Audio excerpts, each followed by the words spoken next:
Последен соговорник во Македонија наутро ни е директорот на ски центарот Попова Шапка, господинот Адем Авзију. Добро утро и добре ни дојдовте во утринската програма. Зборуваме за тема која што е актуелна, зимскиот период, она што сите сакаме да го слушнеме е дека имаме снег на планините и наврна изминативе денови, но беше ли доволен за почеток на ски сезоната, господин Авзију? Добро утро, добро ве најдов.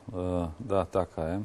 Ние имавме нови врнежи од снег, кои што за жал не беа доволни како количина на снег за да можеме да ја почнеме и официјално зимската сезона, тоа што значи скијањето во ски центарот Попова Шапка. И пред малку со господин Питкова зборувавме дека како последица на климатските промени се помалку снег имаме од година в година. Таков ли е впечатокот и со Шапка? Не, реално ова година е изненадена година за нас како ски центар Попова Шапка, за разлика од претходната година, во која година што имавме ние големи количини од снег и цело време беше во кондиција снегот и новите снежни врнежи, пошто ние веќе лани имавме сезона преку стотина дена скијање во ски центарот Попова Шапка, која што почнуваше од 15 декември, ама ние имавме од почеток на декември или крај на ноември врнежи од снег. Тие врнежи од снег или па тој снег не држеше се до крај на месец март и почеток на април. И речи си целиот зимски распуст на децата помина без снег, но што е со домашните и странските туристи, ги имали? Слушнавме никаква информација дека се откажуваат аранжмани? Каква е состојбата во моментов со посетеноста? Да, имаше резервирани апартмани, имаше резервирани хотелски капацитети во ски центарот Попова Шапка за време на распуст што веќе е при крај, како што веќе е најавено, на 23 веќе ќе почнуваат деца по школите. Тие аранжмани што беа резервирани во центарот беа одложени за понатамошни денови, кога веќе имаме некои нови најави дека ќе имаме врнежи на нови врнежи на снег, па ќе видиме што како ќе стане со тие резервации. Имаше резервации и од странски туристи, и од домашни туристи, и во државните капацитети, и во приватните капацитети, економските оператори кои што оперираат во ски центарот Попова Шапка, ама веќе тие се одложени за понатаму. А во однос на домашни и странски по број, од каде ги има повеќе од година в година? Претежно имаме странски туристи од Чешка, Србија, Косово, значи прворангирани се, Албанија, Хрватска, Словенија. Лани имав можност да погледам некоја од анкетите на телевизија направена на Попова Шапка токму во овој период и кога праша некои туристи од Србија зошто покрај ски центри во Србија се одлучивте за Попова Шапка, рекоа покрај тоа што има одлични стази, цените се одлични. Па во контекст на цените, економската криза незатакнено направи проблеми во сите сфери на живењето. Има ли корекции на цените и кај сместовачките капацитети и за ски картите доколку почне ски сезоната? Точно така, ски стазите на Попова Шапка се најдобри и најатрактивни и најадекватни природни стази во нашава држава, па и текако и за околинава. И затоа претежно луѓето или па скијачите ги обожаваат стазите на Попова Шапка. Како што економската криза влијаеше во целиот свет, исто така и во регионот и кај нас во државава, има едно благо покачување на цените на апартманите или па сместувачките капацитети во ски центарот Попова Шапка.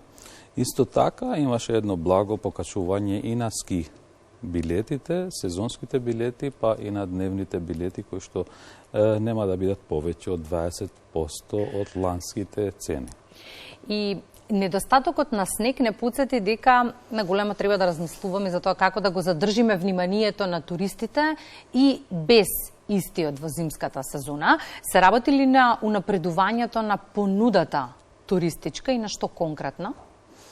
Да, веќе неколку недели ние работивме на тоа и ги пуштивме во функција двете жичари, 607-та и 207-та Церипашина, чисто за да можат граѓаните и туристите да имат една панорамска прошетка во убавините на Шар-планина. Исто така организиравме и некои атрактивни или активности преку недела со млади и со диџеи од земјава, за да чисто може да имат рекреација во центар, да имаме некоја алтернатива, пошто имаме недостаток на снегот.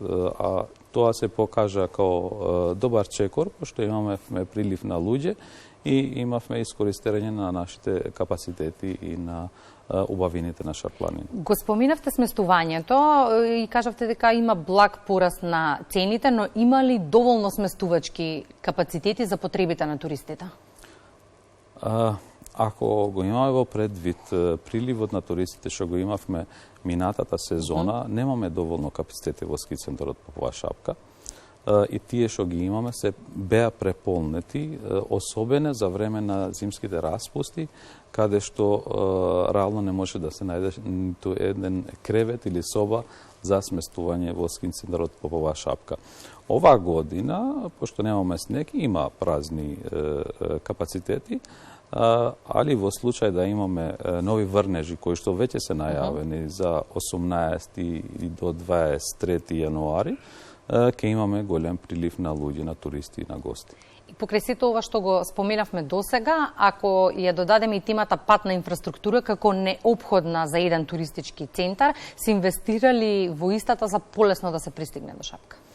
Последната инвестиција што беше направена за патната инфраструктура беше изграден патот, нов асфалт имавме на патот од Тетово до Попова шапка.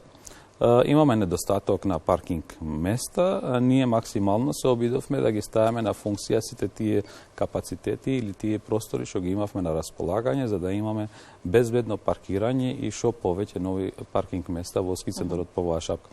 Имајќи го предвид дека последниве 2-3 години имаме голем прилив на туристи и на посетители во ски центарот Попова шапка, и те како имаме недостаток на паркинзите, се работи на тоа, секако дека тоа е една од врските на локалната власт. Мислам дека треба да се изнаоѓа решение и за тоа проблематика. И ако мојот аргумент зошто да за Попова шапка викендов е затоа што многу полесно се диши од Скопје, кој е вашиот? Истиот. Исто? Јас се надевам на повеќе снег и се надевам следната средба да ни биде на ваш терен, може така? Ви благодарам. Ви благодарам Добро за дојдење. гостувањето во Македонија наутре.